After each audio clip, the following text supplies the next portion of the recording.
Hi friends, ఈరోజు మనం అరటికాయ పులుసు ఎలా చేయాలో నేర్చుకుందాం. ఈరోజు మనం దీన్ని చింతకాయతో పులుసు ఎలా పెట్టుకోవాలో నేర్చుకుందాం. ముందుగా దీనికి కావాల్సిన పదార్థాలు ఏమిటో చూద్దాం.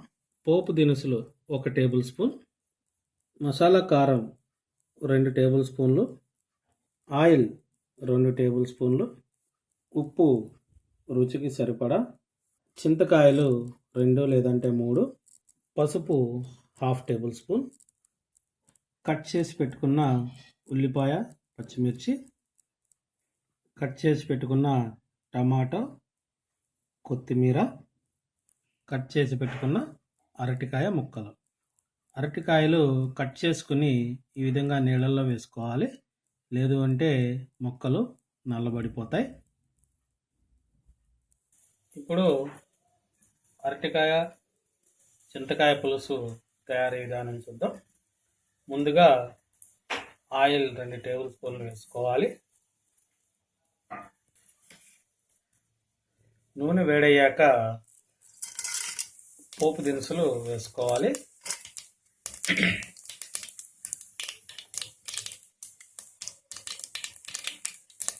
ఆవాలు చిటపటలాడినాక ఇందులో మనం ఇప్పుడు కరివేపాకు వేసుకుందాం. కరివేపాకు కొంచెం వేగినాక ఇందులో మనం ఇప్పుడు పచ్చిమిర్చి వేసుకుందాం.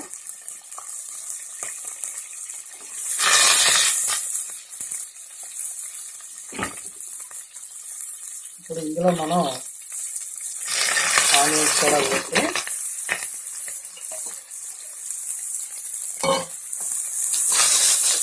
ఫ్రై చేసుకుందాం.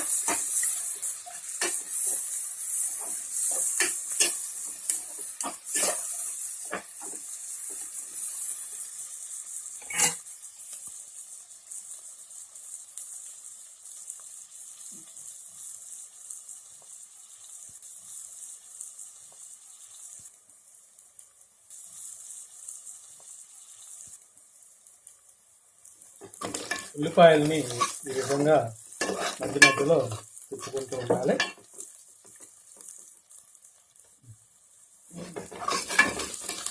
ఈ విధంగా ఆనియన్స్ లైట్ గోల్డెన్ కలర్ వచ్చే వరకు వేయించుకోవాలి.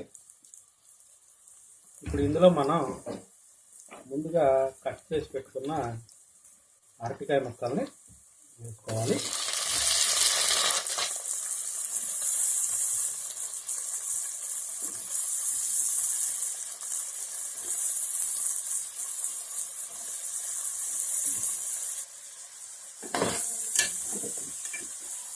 అరటికాయ ముక్కల్ని ఈ విధంగా మనం శుభ్రంగా కలుపుకోవాలి.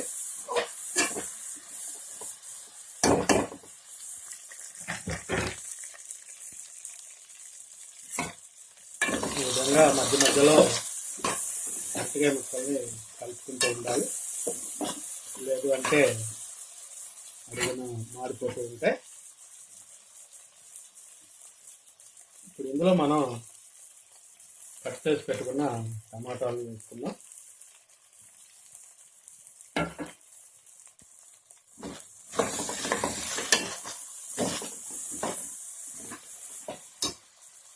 టమాటాలను కలుపుకొని ఈ విధంగా ఇందులో మనం ఇప్పుడు రుచికి సరిపడా ఉప్పు వేసుకుందాం.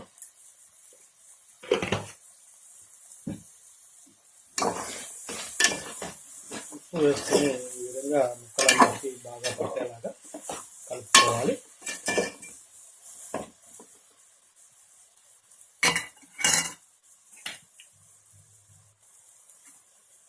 ఇందులో ఒక 1/2 టేబుల్ స్పూన్ పసుపు వేసుకుందాం. వేసుకుని శుభ్రంగా కలయపెట్టుకోవాలి.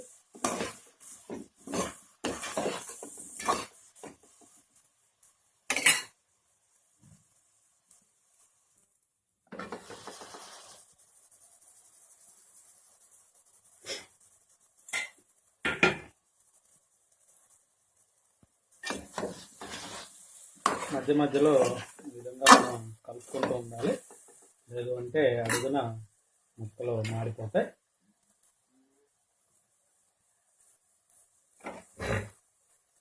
ఇప్పుడు ఇందులో మనం 2 టేబుల్ స్పూన్ల కారం వేసుకుందాం.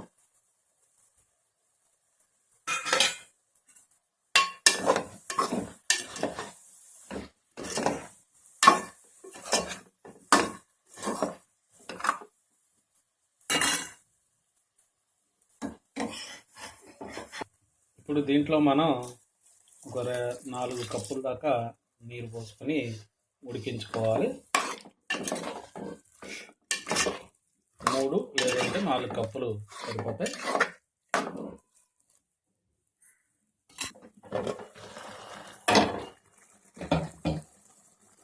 నీరు పోసుకొని ఈ విధంగా మనం అరటికాయ ముక్కల్ని ఉడికించుకోవాలి.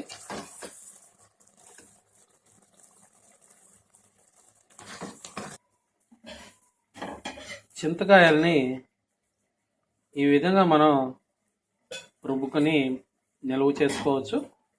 ఈ నిల్వ చేసుకున్న చింతకాయ పేస్ట్ని మనం ఇప్పుడు అరటికాయల్లో కలుపుకుందాం.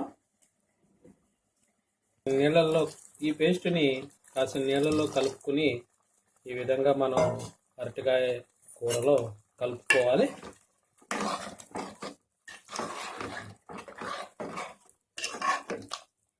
ఈ విధంగా మనకి గ్రేవీ టైపులో మనం అరటికాయ ముక్కల్ని ఉడికించుకుందాం కాసేపు. ఈ విధంగా మనం మధ్య మధ్యలో కలుపుకుంటూ ఉంటే సరిపోతుంది.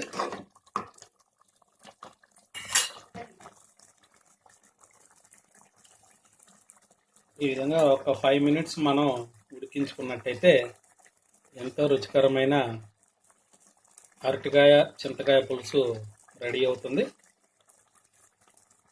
దీనిపైన ఇప్పుడు మనం కొత్తిమీర వేసుకుందాం.